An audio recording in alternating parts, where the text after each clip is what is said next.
Hello everybody, my name is Sally-Ann Spence and welcome to the Hills Quarry dig site in Cerney, Wick, where we are removing material from both the Jurassic and also the Ice Age. Now it is absolutely tipping down. We are halfway through the dig. We are literally halfway through a 3-week dig. And I'm afraid rain has stopped play, so to speak. It is absolutely pouring out there. But don't worry, because we're going to continue giving you updates, and we've got various people on the dig who are dragging out to come and talk to us now. As I said earlier, if you please look at all our videos, we have students from over 20 universities here. They have to do lots of jobs around the camp as well as down in the excavation area. We've got Emily working the camera for us today. Thank you, Emily. But right now with me is Dr. Tim Astrop. Hello, Tim. Hi, how you doing? Well, I'm doing really well, and it's fantastic to have you with us. I'm afraid Thank you. You're also not able to dig this morning No, for health no. and safety reasons. It's a bit slippery down there. But you have brought up some things to show us. I have. And you were here only 2 days, though, is it? Yeah, You're well, with since us? yesterday, and I'm here today. I'm off tomorrow. Flying visit. Oh, no, so you really do. Yeah, Oh, I am sorry. it's fine. I don't mind. I'm getting to talk to so many interesting people and learn so many different things about the site that I'm finding really useful for myself. So it's not that much of a problem, to be honest. Okay, good, good. Well, before we talk about where you're flying off to, Yep. can you tell us a little bit about these things we've got in front of us? We're going to get Emily to bring the camera over so people can have a look. Can you tell us what we've got here? So these are pieces of wood that have been pulled out of the Callaway beds, which are the Jurassic beds at the left-hand part of the site from here. And as you can see, you've got some different types of wood here. A bit of just nice preserved wood over here with really lovely, isn't it? lovely carbonisation going on there. You can even see some texture on the bark. But if you move over to this one on the on my right, this one looks like it's actually charred. So this may actually be some charred wood from a forest fire that's then been washed out to sea. I'm sure you've seen burnt wood on the beaches. That's true, actually, yes. Here and there, right?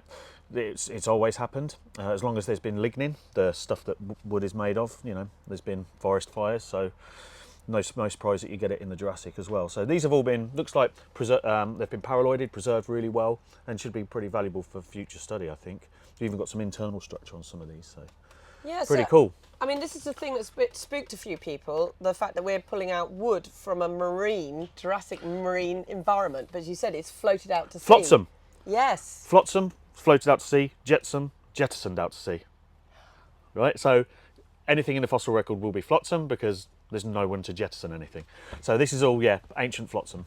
Ancient flotsam. And it's amazing because you said you can see the growth rings and things. So Yeah. what does fossilised wood tell us in that case? It tells you a lot about the paleo environment, not just about what kind of like climate and what have you it was, but also about the diversity as well. So certain plants prefer certain environments.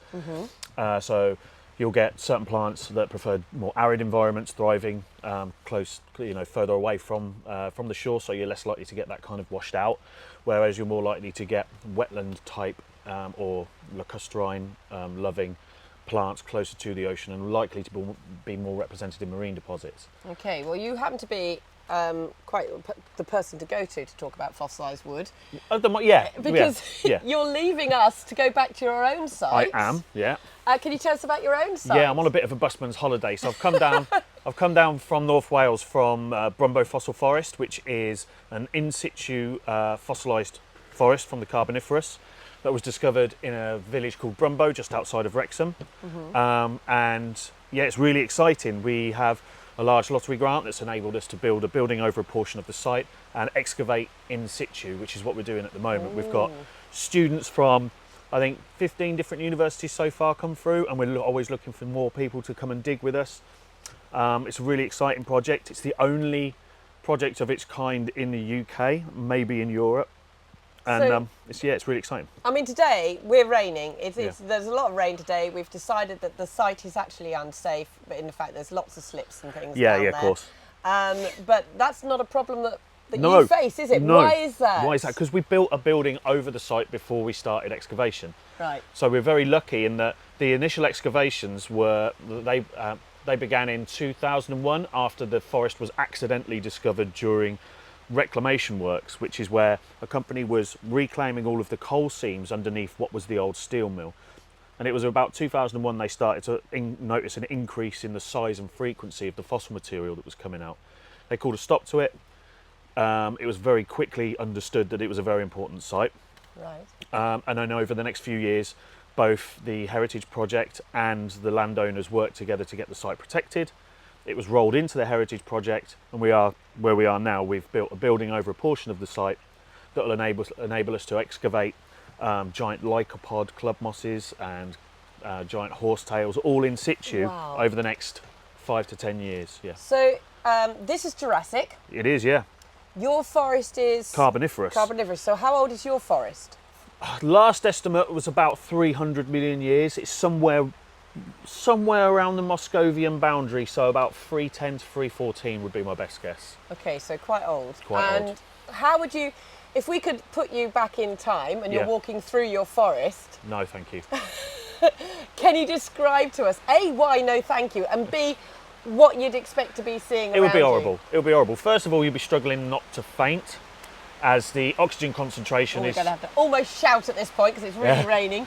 Yes, So- we are filming live. The oxygen concentration in the atmosphere was significantly higher due to the global forest that existed. Right. So lightning strikes would have been relatively explosive. Forest fires would have been quite common, and yeah, it would be difficult for you to breathe. So that's number one. It'd be horrible. Number two, you'd need a machete to move any further than 2 or 3 feet. So really dense then. Incredibly dense. Is that dense because of undergrowth with top story, Yeah. or is it the whole thing? Yeah. Is... So this is the point in the Earth's history where the first kind of stratified forests have developed. So wow. you have a canopy for the first time. Yes. So trees that are branching out and covering an area.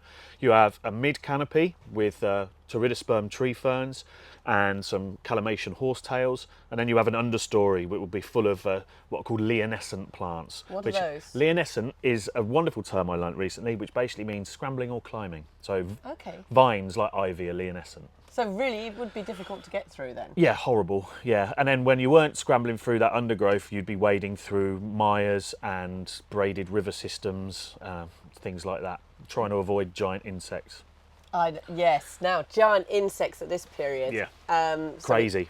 We have got some big insects. Can you tell us some of the big ones? Dragonflies? Yeah, so you have the early dragonflies, like the griffin flies that would get to like a metre wingspan, and then my white whale, which is Arthroplura, the 2 metre long millipede. Yes.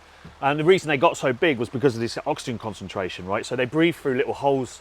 Arthropods breathe through little holes in their exoskeleton called spiracles. And I don't know if you remember from school, but there's a surface area ratio issue where anything over a certain size now it can't breathe efficiently, but if you up the oxygen concentration, it means you can get much bigger before that stops being efficient. So in the Carboniferous, you had these massive insects just living, doing their thing, being generally cool. That's really cool. It's absolutely tipping down again. So we've got these giant insects moving through this really dense, very difficult to manoeuvre forest. Yeah.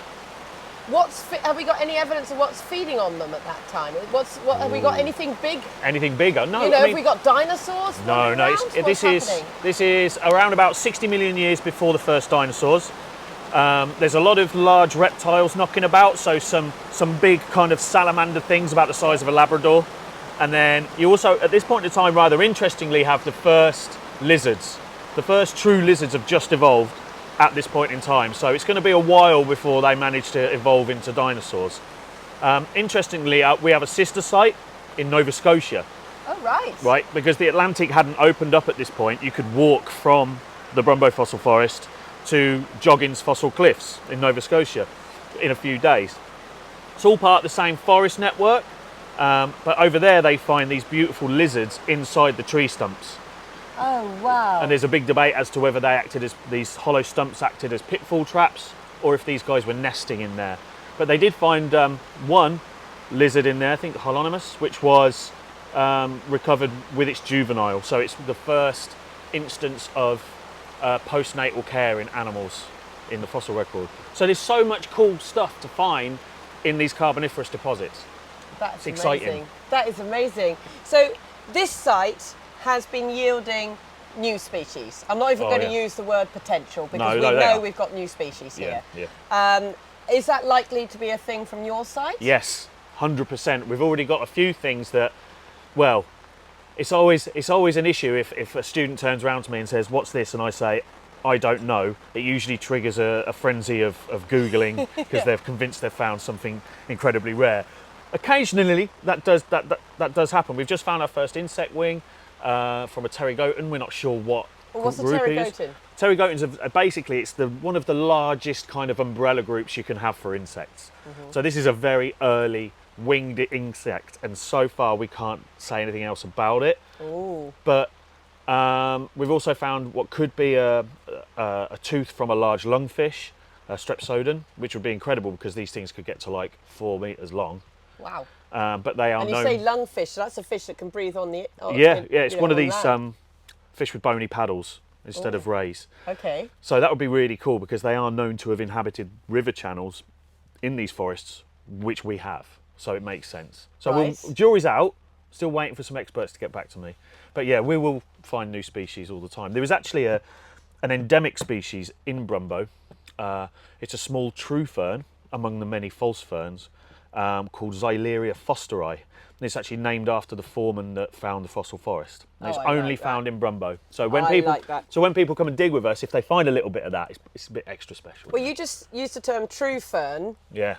What do you mean one's a true fern and one isn't Oh, a true man. fern? I'm going to How put you long on the have you got? spot now. How long yeah, have you got? Give that to us, bite size. I've Give done- us that. I've done whole presentations on this because it's so confusing. It turns out to get from the very earliest plant to any other group, most plants transition through something that looks like ferns, right? Right. So very primitive needle-like leaves to leaves will usually transition through something that looks like a fern frond or pinnule. So you have this huge group called the Pteridospermophyta, which are the seed-bearing ferns.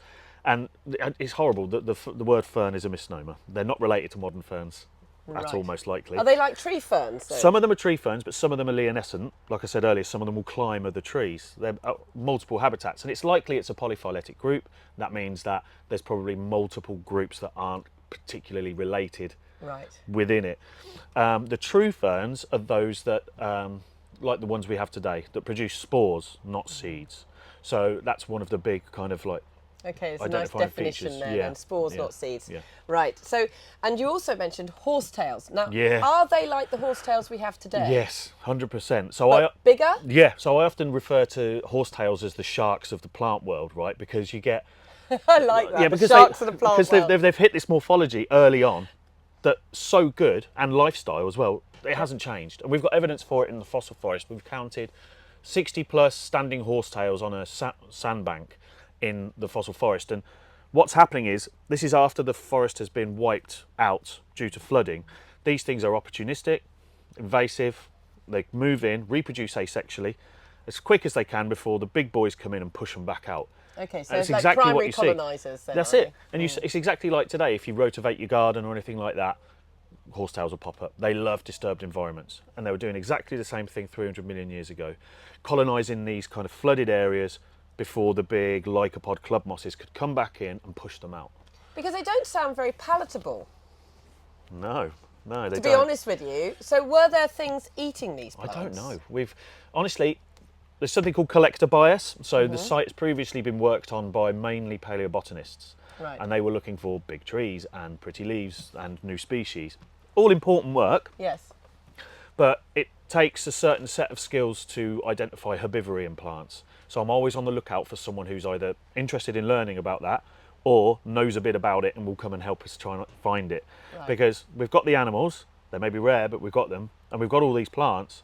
There must have been some kind of interaction. There's got to be. Yeah. Do we have flowers at this stage? We do not. Right. No, angiosperms, the flowering plants, are much, much later on. So at the moment, you just have these pteridosperms, the strange seed-bearing plants, the giant lycopod club mosses, the equisitales, the horsetails, and then some early gymnosperms. So things like cordytes are knocking about on the fringes of our forest. Our forest is a little bit too wet for them. They prefer drier environments, but they're part of the lineage that will go on to become your Christmas trees. Okay. So and this is forest. All these plants, are they in any way deciduous, or is it just permanently That's a really good question. going? Because for we were it? equatorial at the time. Right. So the UK was pretty much sitting on the equator, roughly where New Delhi is today. So it would have been a hot climate all year round. But that doesn't mean that that everything is evergreen. There could be some seasonality. We know that there's seasonality because there seems to be periodicity to the storms that ravaged the fossil forest. So it's thought that there could have been periodic shedding of branches on some of these things and as they grew, because the lower story branches become useless once there's a larger canopy. So unlike modern trees, a lot of these plants would actually shed entire branches as it grew. So you end up with a telephone, like a telegraph pole with like a broccoli top. Right. So that might have happened seasonally, and we see a lot of evidence of like log jams and flotsam being pressed into riverbanks in the fossil forest that seem to indicate that this stuff was lying about on the forest floor. So it's a good question. I'm not entirely sure. And this is why we need to do more and more research at these sites to find out. And the other thing I was going to ask you is, do you get growth rings on these plants like a modern tree? Can you find anything out about their life because of spaces in growth rings or anything like that? Really good question. Or do they not have those type of things? Or have you not got that sort of type of fossilisation or anything? It's more along the lines of we don't have that type of plant. There are woody plants about, like I mentioned, Cordaites, the early gymnosperm, that has more of a lignified trunk, and that means lignin, the stuff that makes wood, hard, right? The stuff that turns into this kind of preservation. But the plants that we have are relatively pithy in that they have a little bit of lignin around the outside, and then the core will be soft, squishy material. Right, so it's going to be hard to get that type of data from that, isn't it? So no growth rings really, but that adds to why they're fossilised the way they are. Because as the tree snapped, the middle rotted, left a hollow tube, so when floods came in, it filled in. So it's because of because they don't have growth rings, that's why we have them fossilised the way they are. That's so cool. It's cool, isn't it? That is amazing. Well, Tim, I mean, it's a project and a half. It really is. It's huge. How long is this going to take you? I don't know. It really is. I hate to say it's, how long is a piece of string? It really depends on two major factors: what we find and where we find it. Yeah. Because it's very dynamic. You can plan these things all you like, but as you guys know, like, if you find a big find on day one, it throws the entire excavation plan out the window and you've got to redo it. So that's happening all the time to us. So we're having to learn to be quite dynamic. And the second one is how many people we have help us. Yes. Right, so we're always looking for new volunteers, students at any level from undergraduate to PhD. Are you listening to this? Yeah. He's looking for volunteers. If you're into all of this, which you must be if you're watching these videos, we are looking for volunteers here. And we're open Tuesday, Wednesday, Thursday and Sunday for volunteering activity. But if you want to study with us, we can be open for longer. And can you, I will put it in the thumbnail attached to this YouTube video, but can you just give it a shout out again? You are? It's the Fossil Forest at Brymbo. Brymbo is the umbrella charity that I work for, but Brymbo Fossil Forest is the paleontological project. Okay, so Google Fossil Forest and the nearest place is Wrexham, Wales. Wrexham's 2 minutes down the road. Yep, so Google that and you'll find them straight away. Look, Tim, it's absolutely tipping we're being down rained again. off. It's just such a shame. We are so desperate to get down there and do the work today, and I think today's not going to happen. But this is a 3-week dig, and the weather is going to get better. But for Tim, unfortunately, this is his last day, and we are going to... I get the opportunity to catch up with people like you, which is great. You do indeed, and it's amazing to talk about this forest. Absolutely amazing. I just, boom. I went up to Arran a few years ago, and while I was working up there, I went across to look at the Arthroplora tracks. Oh, the Diplicnites, gorgeous. Stunning. One day, absolutely we'll find stunning. Them. If you could find one of those, that would be amazing. I'd be very interested in that. But keep watching our videos. We are constantly uploading videos, whether we're actually down in the excavation site or not. Today, I think they might be more based in here, but keep watching them. We've got so many things to be showing and sharing with you. And the hashtag is TUSForce.